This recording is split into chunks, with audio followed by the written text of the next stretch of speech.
mental toughness on the subject of ego.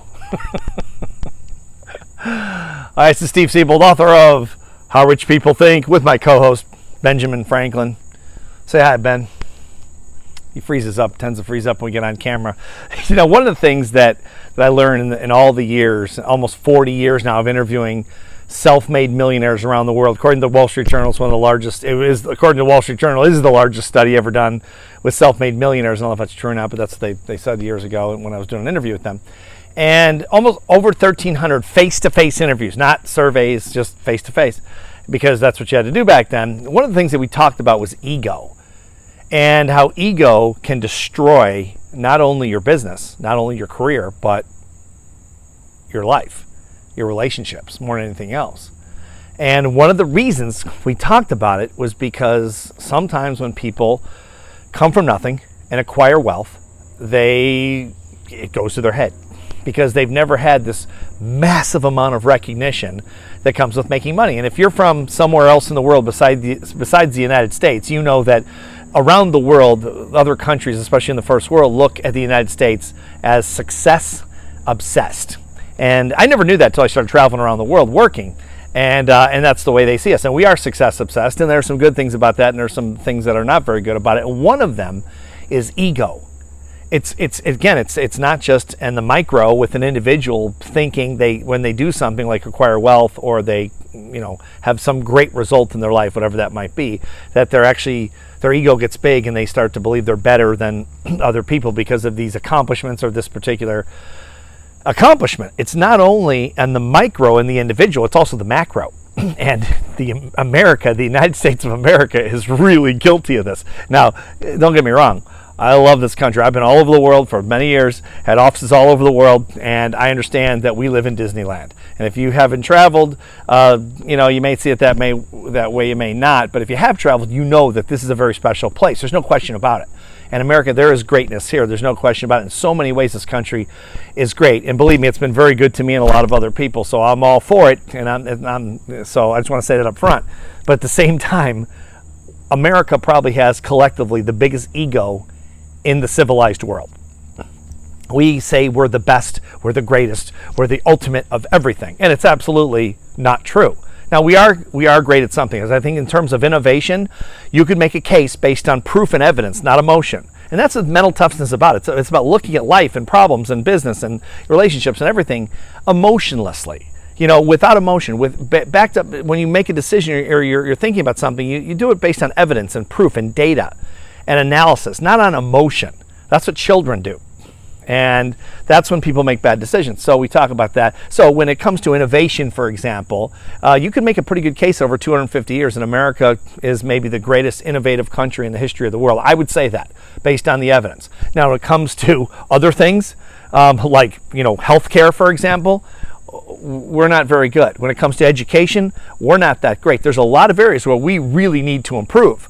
And sometimes when you say this to people who are not mentally tough, when they're emotionally driven 24/7, they say, well, you're not a patriot because you say, why don't you go to another country if you don't believe we're the greatest country in the history of the world? Well, it's not that easy. That's what a child would say.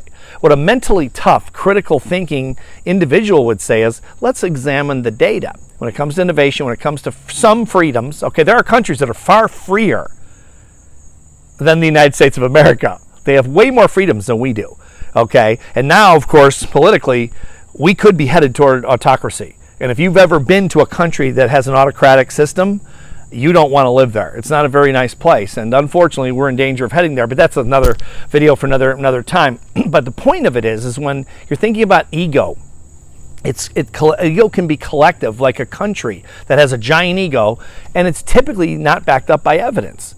And then of course an individual can have ego, and we've all experienced it. All of a sudden you do something, you think, man, I'm great, and you expect people to treat you a certain way and be a certain way, and when they don't, you're confounded. You're confused. You just can't figure out why they wouldn't treat you this way, since you've elevated yourself in your own mind because of this achievement or achievements. It's kind of like, again, I bring it up because How Rich People Think, sold over 1 million copies around the world and sells every day, and it's in 8 languages or whatever it is. And when I interviewed these people, one of the things they said is check your ego at the door if you want to be wealthy, because even if you get wealthy and you leave your ego go out of control, you're not going to be happy. And I have seen people that I've mentored, that I've helped, all of a sudden get great success, and all of a sudden they're making millions and millions of dollars, and you can't get them on the phone. They won't even talk to you.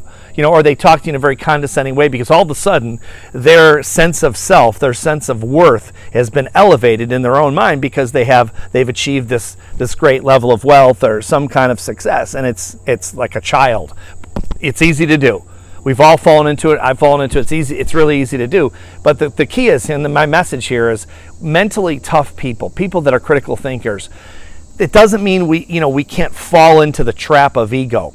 But what it does mean is that you catch it and you realize that it's nonsense. That I don't care how much money you have, how healthy you are, how many push-ups you can do, how fancy a car you drive, how big a house you live in, whatever, how smart you are, how high your IQ is, how whatever you got on the SAT, I'm sure Ben scored very high. But my point is, whatever it is that you've done that's so great, it doesn't make you any better than anybody else. And I know that's what a parent tells a child, but it's something we all need to be reminded of in a success-obsessed country like the United States. As we achieve, we're no better than anybody else. At the end of the day, guys, all these achievements we have go away. Dust. This whole thing about, leaving a legacy and all this stuff, we are going to be forgotten in 100 years and 50 years and 20 years. The world goes on when we leave, and it doesn't miss a beat. Objective reality. This is not my opinion. This is the way it really works, right? Else legacy. Speakers love to talk about legacy. I'm like, legacy, in 10 years, no one will ever remember your name. You can put it on buildings, and all they'll say is, it's some old people on a building with their name, even though they paid millions of dollars to get their name in a building. No one's even going to know who they are in 10 years or 20 or 30 years. It all goes to dust at the end of the day. We're all in the same position. We're all going through life, and at the end of it, it's done. And so there really is no case to be made for a large ego that has the potential to destroy your relationships and your life, even though you're super successful and you've achieved, and God bless you if you do. I think it's a fantastic thing. Just check your ego at the door, because it can ruin your life, just like it can ruin a country.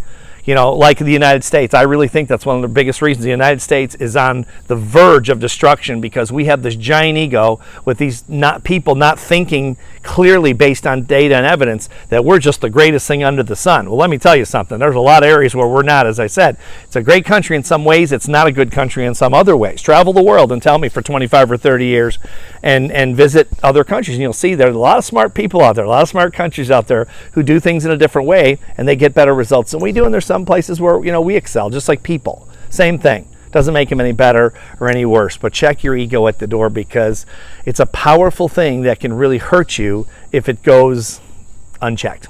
Something to think about.